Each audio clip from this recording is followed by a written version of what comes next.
Artificial இன்டெலிஜென்ஸ்னால நமக்கு வேலை போகும் அப்படின்னு சொல்லி கேட்டீங்க அப்படின்னா அது எனக்கு ஷியரா தெரியாது. But artificial intelligence machine learning டெவலப்பர்ஸ்க்கு நிறைய ஆப்பர்ச்சுனிட்டிஸ் இருக்கு. ஏன்னா ஆர்டிபிஷியல் இன்டெலிஜென்ஸை டெவலப் பண்றதே அவங்க தான். ஸோ அப்படி ஆர்டிபிஷியல் இன்டெலிஜென்ஸ் எப்படி படிக்கணும், அதுக்கு என்ன படிக்கணும், அதுக்கு என்னென்ன ஃப்ரீ ரிசோர்சஸ்லாம் இருக்கு, நான் படிச்சுட்டேன்ப்பா அதுக்கு எவ்வளவு சேலரி தருவாங்க அப்படின்னு சொல்லி கேட்டீங்க அப்படின்னா அது எல்லாமே இந்த வீடியோல பார்க்கலாம். அதனால வீடியோவை கடைசி வரைக்கும் மிஸ் பண்ணாம பாருங்க. எல்லா ஃப்ரீ ரிசோர்சஸோட லிங்க்குமே நான் டிஸ்கிரிப்ஷன்ல ப்ரொவைட் பண்ணிட்டு இருக்கேன். அதுக்கு முன்னாடி நான் Bhuvanesh IT development, self development, career development இந்த மாதிரியான வீடியோஸ்லாம் போட்டுட்டு இருக்கேன். நம்ம சேனலுக்கு நீங்க புதுசா வரீங்க அப்படின்னா நம்ம சேனலை மறக்காம சப்ஸ்கிரைப் பண்ணிக்கோங்க. உங்களோட ஃப்ரெண்ட்ஸுக்கும் ஷேர் பண்ணுங்க. என்ன எல்லா சோஷியல் மீடியாலையுமே கனெக்ட் பண்ணுங்க. என்ன டவுட்ஸ் இருந்தாலும் எனக்கு டெக்ஸ்ட் பண்ணுங்க, நான் கண்டிப்பா உங்களுக்கு ரிப்ளை பண்ணுவேன். Let's get into the video guys. First artificial இன்டெலிஜென்ஸ்னா என்னன்னு சொல்லி பார்த்துடுவோம். Alexa, Siri, Google assistant, so இந்த மாதிரியான இதெல்லாம் பார்த்துருப்போம். அது என்ன பண்ணும், நம்ம என்ன சொல்றோமோ அதை வந்துட்டு அந்த டாஸ்கை பெர்ஃபார்ம் பண்ணும். மெசேஜுக்கு ரிப்ளை பண்ணும், பாட்டு பாட சொன்னா நம்ம என்ன சாங் சொல்றோமோ அதை ப்ளே பண்ணும். அதோட அப்டேட்டட் வெர்ஷனாங்க சாட் ஜிபிடி, பாடுன்னு அர்த்தம். இந்த மாதிரியான திங்ஸ்லாம் நம்ம என்ன ப்ராம்ப்ட் கொடுக்குறோமோ அதுக்கு தகுந்த மாதிரி நமக்கு டெக்ஸ்டாவோ இமேஜஸாவோ கொடுக்கும். அது நம்ம ஒரு கேட் இமேஜ் கேட்டோம் அப்படின்னா அது கேட் இமேஜ் கொடுக்கும். ஒரு டாக் இமேஜ் கேட்டோம் அப்படின்னா டாக் இமேஜ் கொடுக்கும். இது எல்லாமே அதுக்கு எப்படி தெரியுது, நம்ம சொல்றத அது எப்படி வந்து உள்வாங்கிக்கிட்டு நமக்கு எப்படி அவுட்புட்டா கொடுக்குது, இது எல்லாமே இன்ஜினியர்ஸ் உள்ள கோட் ரைட் பண்ணி வச்சிருப்பாங்க. நம்ம கொடுக்குற ப்ராம்ப்ட்டுக்கு அவங்க பிராக்டிஸ் பண்ணி வச்சிருப்பாங்க. ஸோ நம்ம என்ன ப்ராம்ப்ட் கொடுக்குறோமோ ஸோ அதுக்கு ரிலேட்டடான அவுட்புட்டும் குவைரிஸும் நமக்கு வர மாதிரி இருக்கும். நம்ம என்ன கொஷின்ஸ் வேணா கேட்கலாம், அது எல்லாத்துக்குமே அதுக்கிட்ட இருக்கக்கூடிய பர்ஃபெக்டான ஆன்சர்ஸ் இருக்கும். அதை அப்டேட் பண்ணிக்கிட்டே இருப்பாங்க. ஸோ இந்த மாதிரி ப்ரீவியஸா நம்ம கேட்கக்கூடிய கொஸ்டின்ஸுக்கும் அண்ட் தென் வந்துட்டு நமக்கு என்ன வேணுமோ அதை ஹியூமன் மாதிரி திங்க் பண்ணி எக்ஸாக்டா கொடுக்கறது தான் ஆர்டிஃபிஷியல் இன்டெலிஜென்ஸ். ஸோ இதனால நம்மளோட ஒர்க் டைமிங் வந்துட்டு குறையும். அதோட ஹியூமன் மாதிரி திங்க் பண்றதுனால ரொம்ப எஃபிஷியன்ட்டாவும் நமக்கு அவுட்புட் கிடைக்கும். ஸோ இதுதான் பேசிக்கா சிம்பிளா சொல்லணும் அப்படின்னா ஆர்டிஃபிஷியல் இன்டெலிஜென்ஸ் சொல்லணும். இதை வச்சுதான் கம்ப்ளீட்டா நிறைய நாடுகள்ல ஒர்க்கே வந்துட்டு வாங்கிட்டு இருக்காங்க. குறிப்பா இன்ஜினியரிங் ரிலேட்டடான ஒர்க், ரொபோட்டிக்ஸ் இந்த திங்ஸ்லாம் வந்ததுக்கு அப்புறமே ஆர்டிஃபிஷியல் இன்டெலிஜென்ஸ் ரொம்பவே பூம் ஆகிட்டு இருக்கு. இதுக்கு நீங்க என்ன படிக்கணும் அப்படின்னா இதை 3 ஸ்டெப்ஸா நம்ம படிக்கலாம். ஃபர்ஸ்ட் ஸ்டெப் நமக்கு மேத்தமேட்டிக்ஸ் ஃபுல்லா தெரிஞ்சிருக்கணும். நம்ம ஆர்டிஃபிஷியல் இன்டெலிஜென்ஸ் படிக்க போறோம் முடிவு பண்ணிட்டோம் அப்படின்னாலே கோடிங்கும் மேத்தமேட்டிக்ஸும் இல்லாம எதுவுமே பண்ண முடியாது. ஸோ ஃபர்ஸ்ட் மேத்தமேட்டிக்ஸ்ல நம்ம ஸ்ட்ராங்கா இருக்கணும். அண்ட் தென் நம்மளோட ஸ்டாட்டிஸ்டிக்ஸ்ல நம்ம ஸ்ட்ராங்கா இருக்கணும். அண்ட் தென் வந்துட்டு programming language. So first mathematics and then statistics and then programming language. இந்த 3 வச்சு தான் நம்ம இந்த வீடியோல பர்ஃபெக்டா எடுத்துட்டு போக போறோம். என்னென்ன இந்த 3 நம்ம படிக்கணும், எப்படி படிக்கணும் அப்படின்றது. இந்த 3 உங்களுக்கு இன்ட்ரெஸ்ட் இருக்கு தெரியுது அப்படின்னா நீங்க கம்பல்சரி ஆர்டிஃபிஷியல் இன்டெலிஜென்ஸ் சூஸ் பண்ணி படிக்கலாம். நிறைய ஆப்பர்ச்சுனிட்டிஸ் இருக்கு. First mathematics.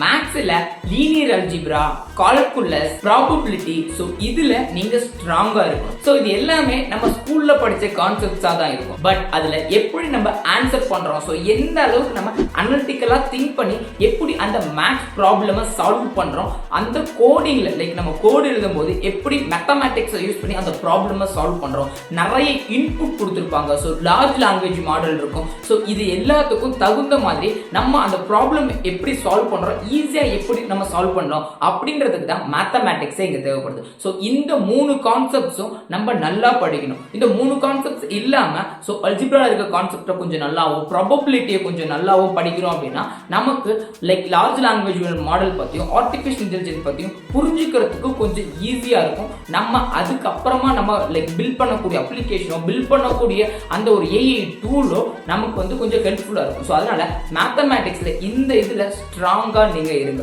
சோ இது எல்லாத்தையும் நம்ம எங்க படிக்கலாம் அப்படின்னா ஃப்ரீ கோடு கேம்ப்ல ஒரு 2 hours வீடியோ இருக்கு. ஸோ அதை நீங்க பாத்தீங்க அப்படின்னா இந்த கான்செப்ட் பத்தி உங்களுக்கு ஒரு ஐடியா கிடைக்கும். அண்ட் தென் இது எந்தெந்த இடத்துல இம்ப்ளிமெண்ட் பண்றாங்க கோடிங்ல as well இந்த ப்ராடக்ட்டை டெவலப் பண்ணும்போது அப்படின்றது உங்களுக்கு ஐடியா கிடைக்கும். ஸோ அது கிடைச்சிருச்சு அப்படின்னா உங்களுக்கு ஒரு கிளாரிட்டியுமே இருக்கும். செகண்ட் ஸ்டாட்டிஸ்டிக்ஸ்ல நமக்கு என்ன தெரியணும் அப்படின்னா CLT central limit theorem. So and then அதுலயுமே இருக்கக்கூடிய ப்ராபபிலிட்டி அண்ட் தென் அதுல இருக்கக்கூடிய டிக்ரீசிங் இன்க்ரீசிங் ஃபேக்டர்ஸ். ஸோ இந்த மாதிரியான ஸ்டாட்டிஸ்டிக்ஸ் ஸ்டாட்டிஸ்டிக்ஸ் மெத்தட் எப்படி இருக்கு, ஸ்டாட்டிஸ்டிக்ஸ் எதுக்காக யூஸ் பண்றோம், ஸ்டாட்டிஸ்டிக்ஸை நம்ம அந்த ப்ராப்ளமை எப்படி அனலைஸ் பண்றோம். ஸோ இப்போ அந்த ப்ராடக்ட் பில்ட் பண்றாங்க, இல்லை அந்த ஒரு ஏஐ வந்துட்டு நம்ம எல்லாமே நம்ம என்ன ப்ராம்ப்ட் கொடுக்குறோம், இல்லை நம்ம என்னென்னலாம் சொல்றோமோ அதை அப்படியே செய்யுது அப்படின்னா இது எல்லாத்துக்குமே ஒரு ஸ்டாட்டிஸ்டிக்ஸ் தேவை இல்லையா. ஸோ அந்த மாதிரியான ஸ்டாட்டிஸ்டிக்ஸ் கான்செப்ட்ஸ் உங்களுக்கு ஓரளவுக்கு தெரிஞ்சிருக்கும். ஸோ இது உங்களுக்கு ஃபுல்லாக தெரியல அப்படின்னாலும் அது எப்படி பேசிக்ஸாக ஃபங்க்ஷன் ஆகுது, ஸோ என்ன மாதிரி எல்லாமே இருக்கு அப்படின்றத பற்றி உங்களுக்கு ஸ்டாட்டிஸ்டிக்ஸ் பற்றி ஒரு ஐடியா இருக்கணும்.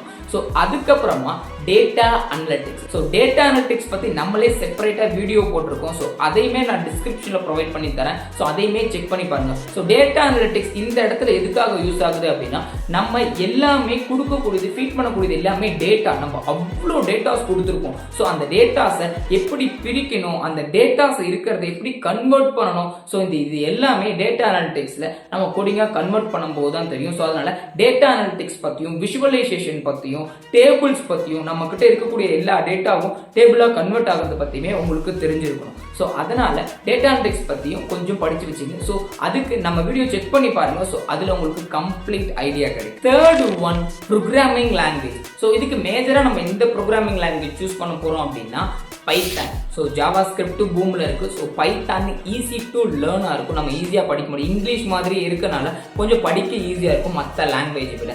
Second one SQL. எஸ்கியூஎல் வந்து டேட்டா பேஸ் தான். ஸோ டேட்டா எப்படி கிரியேட் பண்ணுறோம், ஸோ எப்படி வந்துட்டு டேட்டாவை நம்ம கன்வெர்ட் பண்ணுறோம், ஸோ என்ன மாதிரி டேபிள் ஃபார்மில் இருக்குது, ஸோ இது எல்லாமே தெரிஞ்சிருக்கணும். ஸோ எஸ்கியூஎல் பற்றியும் கொஞ்சம் படிச்சுக்கணும். பட் பைத்தானில் உங்களுக்கு பேசிக்ஸ் ஃபுல்லாகவே தெரியணும். ஸோ ஒரு ஸ்டேட்மெண்ட்ஸ்னா என்ன, ஸோ பைத்தானோட ஃப்ரேம் ஒர்க்ஸ் என்னென்ன இருக்குது, ஸோ லூப்ஸ் கான்செப்ட்ஸ் என்ன இருக்குது, ஸோ எப்படி ஆப்ஜெக்ட் டிக்ளேர் பண்ணணும், ஸோ இந்த மாதிரியான பைத்தானோட பேசிக்ஸ் கான்செப்ட்ஸும் பைத்தான் எப்படி டிக்ளேர் ஆகுது, எப்படி வந்துட்டு அவுட்புட் வருது, ஸோ அப்படின்றதுமே நமக்கு நல்லாவே தெரிஞ்சிருக்கணும். ஸோ பைத்தான் தெரிஞ்சிருச்சு அப்படின்னா நமக்கு வந்துட்டு லைக் ஸ்டாட்டிஸ்டிக்ஸ் அண்ட் தென் வந்துட்டு மேத்தமேட்டிக்ஸ் அண்ட் தென் வந்துட்டு பைத்தான் ப்ரோக்ராமிங் லாங்குவேஜ் தெரிஞ்சு அப்படின்னா கண்டினியூஸாக ப்ராக்டிஸ் பண்ணணும். ஸோ இப்போ வந்துட்டு ஒரு டிடெக்ட் பண்ணுறோம், ஒரு ப்ராடக்ட் இருக்குது, ஒரு இது இருக்குது அப்படின்னா அது ஏஐ டூல் யூஸ் பண்ணி டிடெக்ட் பண்ணுறோம் அப்படின்னா அதுக்கு எப்படி நம்ம கோடு எழுதணும், எப்படி நம்ம ஃபங்க்ஷன்ஸ் எழுதணும் பைத்தானில், எப்படி அந்த ஃபங்க்ஷன்ஸை டிக்ளேர் பண்ணணும், ஸோ அப்படின்றது எல்லாமே நமக்கு ப்ரோக்ராமிங் லாங்குவேஜஸில் தெரிஞ்சிருக்கணும். ஸோ எஸ்கியூஎல் நமக்கு லைக் வந்துட்டு கனெக்ட் பண்ணுறதுக்கு தெரிஞ்சிருக்கணும்.